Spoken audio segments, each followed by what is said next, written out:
Hello, my name is Sakura Diesel, and welcome back to Film of the Year. As we continue in the latter half of the 1890s, today we're going back to France and covering what many consider him to be the wizard of cinema. Let's talk about George Melies. Born on December the 8th, 1861, a young boy known as Moraine George John Melies, later known as just George Melies, would be born and spend most of his life in the capital of Paris, France, when George's father, John Louis Melies, would move into the capital to work in a boot factory, where he would eventually meet a Dutch woman by the name of Johanna Catherine Schottering. The two would eventually get married and have two other sons, Henry and Gaston Melies, before their third child, George Melies, would be born. When George was a young boy, he would find himself in the middle of a conflict between France and the Kingdom of Prussia when the Franco-Prussian War broke out.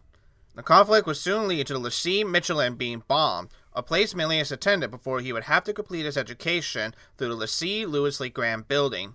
During his educational years, George would soon learn about his passion for arts and theaters. At the age of 10, George would create his own puppet theater made out of cardboard, and he would often be disciplined by his teachers whenever he was caught drawing in his notebook or textbook. Once Melies had completed his education, his father would send him over to London to work for a family friend and to improve his English skills.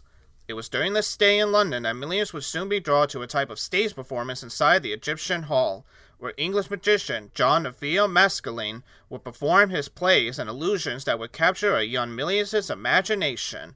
When Melies returned to Paris, he would join his two brothers by working for the father's shoe factory business, where he would supervise the machines and even be taught how to sew. But his love and interest for stage magic had never gone away, and this passion for magic would lead to Melies attending more magic shows, once being held at a popular known theater at the time, the Theatre Robert-Houdin, founded in name after a well-known French magician, Jean-Eugene Robert-Houdin. Although the theater was not looking good, both financially and lack of viewership, Melies was at least able to get some magic lessons from the new director of the theater, Émile Voisin. After learning as much about magic from Émile, Melies would perform his tricks at the Cabinet Fantastique inside the Grave-on Wax Museum, the same building where Charles Reynard would present his Théâtre Appliqué a few years later. Melies would also perform at the Galerie Vienne, before eventually the Théâtre Robert-Houdin would be rented and then bought out by George Melies himself, when it seemed that the theater was on the brink of shutting down for good. When George's father finally retired, he split up his money amongst his three sons, where Melies would use part of that money to give his share of the factory between his two older brothers. Then, he used the rest of his money, along with his wife's dowry, to buy the Robert-Houdin Theater from the son of Robert-Houdin, Émile Robert-Houdin. Not only that, but he was able to keep most of the performers that Émile Voisin hired when he was the director of the theater. One of these known performers that Melies kept would be a woman whose real name was Stephanie Voss, but her stage name would be known as Jeanne Dempsey. Under the direction of Melies, the theater would gain a much-needed makeover, as Melies would also come up and create new illusions to capture an impressed audience when performing these tricks. All in all, Melies would help bring the theater back on its knees, and the box office performance would be improved, along with the favorable views coming from the audience. By the time the 1890s were here, a new form of media was about to shape and change Melies' life again, as he found another way to show off his illusions to not just France, but soon around the world. It was on December 28, 1895, where George would attend a public showing hosted by the French brothers, Auguste and Louis Lumiere, where they will reveal their latest movie camera, the cinematograph, a device we've talked about in his own episode. When Melies saw the films being presented onto the big screen, he knew this was the type of machine he needed for his own theater. So right when the show was over, Melies went up to the brothers and offered to pay them 10,000 francs for one of their machines. But as we discussed in the Lumiere Brothers episode, the brothers did not see any future use for films, and as such, they refused to sell their camera to anyone, including Melies. However, Melies was not going to give up until he found a film projector he can use for his theater, and luckily, possibly a tip he received from Jeanne Dempsey, George was able to buy a film projector while going on a trip to London. That film projector was Robert W. Paul's Animatograph. George purchased both the projector, as well as several films from both Paul and from the Edison Company, to show to his own audience during his usual magic shows. While the films were being played, it wouldn't be long before Melies would get the inspiration to create his own type of films. With the help of an engineer named Lucien Roullel, the two were able to study the machine and then modify it into their own film camera. The two men, along with George's older brother Gaston Melies and George's daughter Georgette Melies, they would make their first film with their new camera, later known as Playing Cards, around May in 1896, most likely serving as a remake based on a similar concept the Lumiere Brothers once showed to the public. Right after Melies began to screen his films inside a Robert-Houdin theater, he, Lucien Rouleau, and another, Lucien Korskin, would soon patent a brand new camera dubbed the kinetograph Robert-Houdin on September 2nd of that same year. The camera projector would later be dubbed as the coffee grinder or machine gun, due to the noise it would make while Melies or someone else would run the camera. Because of this, Melies would only use his camera for the rest of 1896 until much better cameras started to be made and would later be sold. That same month, Melies would create his own film studio from his own property inside Montreal. The dimensions of the building were quite identical to that of the Theatre Robert-Houdin, but the building itself would be entirely made out of glass walls and ceilings to allow sunlight, which would be helpful for film exposure. The property would also include a shed for the actors to use as a dressing room, along with a hangar for building the sets, which most would be inspired by musical theaters or by phantasmagoria shows. At the beginning of his film career, Melies would wake up around 7 in the morning to help work on the sets and props for about 10 hours a day. Then, at around 5, he would change his clothes and set out for Paris to be at the Robert-Houdin Theater to receive calls before he would then sketch out some set designs around 8 in the evening, before the routine would repeat itself again the following day. Fridays and Saturdays were used to shoot some scenes for an upcoming film, while Sundays and the holidays would be used for Melies to screen his films at the theater, usually 3 films, while the rest of the performance would be his usual magic shows until the day was over. With the backstory of George Melies and his short films out of the way, it's time we take a look at his short films and see how well they hold up today. Right off the bat, you would think that George Melies' films are going to be quite similar enough to that of the Lumiere Brothers, seeing that the first ever film from George is a direct remake to one of the brothers' short films. But even in the beginning, you will start to notice that Melies is going to do something different with his films. With Melies being a magician, it's natural that he would later want to show off his magic tricks within these films itself, starting with the second ever film, Conjuring.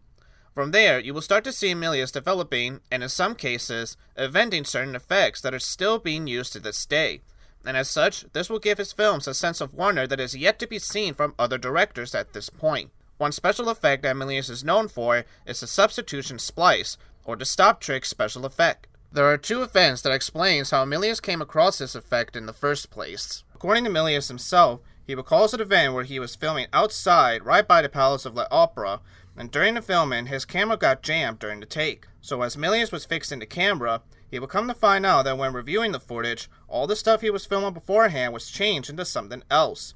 From a Madeleine Bastille bus changing to a hearse, to men changing into women, Melies quickly realized the potential he could do with this new effect. While film historians like Jacques Delons would claim that Melies actually knew about the stop trick from watching an Edison short film titled The Execution of Mary Stuart, where the same stop trick effect would be used for the actors playing Mary Scotts. Regardless, it certainly cannot be overstated just how much of an impact Melies would leave onto filming once he started using these special effects to their advantage. It's safe to say that by the end of the first year, Melies realized there's a lot of potential these effects can have to where he can use them to tell a narrative story, something that hasn't been seen too much beforehand. Even with the kinetoscope, most of the films in that machine were usually cool acts performed by early guest stars, but with Melies' short films, you start to see Melies trying out different types of genres, whether it be comedy or showing off a neat magic trick that he probably wouldn't be able to do on an actual stage. Or in other cases, he might shoot a film based on an actual event that was happening during a certain time period. We'll cover this part in a later episode, but the point I'm getting at is that there's a lot of stuff going on in George Melies' short films that one can't help themselves but to be wowed by the sheer effects that were being used at the time. It certainly gives the films their own charm compared to the other films we've seen up until this point. And it's no wonder that others would be inspired to make their own type of narrative films based on the type of effects that were being shown during that time period. Now, while some of these special effects have started to show their age, to me, there's still something about Melies' early work that I still enjoy. When looking back on these films, the sheer simplicity while seeing the care and fun Melies was having when making these films, it's hard not to laugh or just simply smile when looking over these short films again. There's certainly some element of surprise when looking at these shorts, and in some cases, there's a lot of stuff happening in the background that it takes a couple of more viewings to see what you might have missed the first time. For example, you ever notice that whenever an actor's body is supposed to be gone, they're standing right behind a black background? Or how about one moment in Haunted Castle where a part of the set was about to fall over? There's definitely a wide sense of variety of these films that every time you watch a George Melies short, you're ready to see what type of tricks he's looking to pull off this time, or what kind of fantasy story he has in mind today. The fact that these short films can still make someone like me smile also speaks to how much of an impact these short films still have to this day. And seeing the sheer amount of enjoyment the people, including George himself, was having when making these films, it's safe to say that for my score, I'm giving his short films an 8 out of 10. As stated before, while some of the effects have not aged well, just the sheer amount of effort that George went to make these effects happen, it's hard not to be amazed at the craftsmanship this guy has for his work. But now let's see if the rest of the audience agrees with that mindset. Based on what I was able to find through YouTube, IMDb, and Letterboxd, it seems that most were just as stunned, while others were just beyond impressed by the sheer scope of these effects that Melies was able to create within his short films.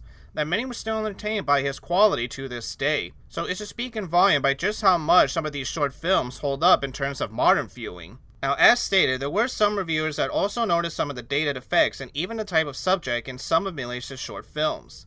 But it's safe to say that over 100 years later, Melies has still captured the imagination and wonder with today's audience, and the amount of films that we do have today, there's plenty to choose from, and each of them have their own set of charm and quality to them. So with that, George Melies' short films deserve an audience rating of Own It. I don't know for sure if these short films are still being sold on DVD or any other type of streaming service, but if you can find a way to own these short films, you definitely won't be disappointed based on what you'll be getting. There's a reason why Melies is still beloved as the person that capitalized on both special effects, and as we'll later see, he'll also be responsible for introducing the narrative side of filmmaking. And there's mine and the audience's view on George Melies. In terms of the initial reaction based on George Melies' short films, I wasn't able to find much information about the reaction audiences had at the time, but I think we could say that they must have had a warm reaction because Melies would create many more films during his career, bringing a total of 141 films by the end of 1897, and we're going to see that number increasing as the years go on. And George Melies himself would continue to play a couple of major roles when it came to changing the film industry into what it is today. So expect to see this man popping up again in the near future. That'll do it for this episode of Film of the Year. This has been Security Diesel saying thank you so much for watching. If you enjoyed today's episode, don't forget to hit that like button. And if you want to see more Film of the Year episodes, hit that subscribe button as well. If you would like to see me review more movies or shows or even music, then you can check out mine and Barney's co-op channel Review Bros, which the link will be in the description below, as well as my gaming channel if you would like to see me play certain games. I'll see you next time for the next Film of the Year episode. Take care.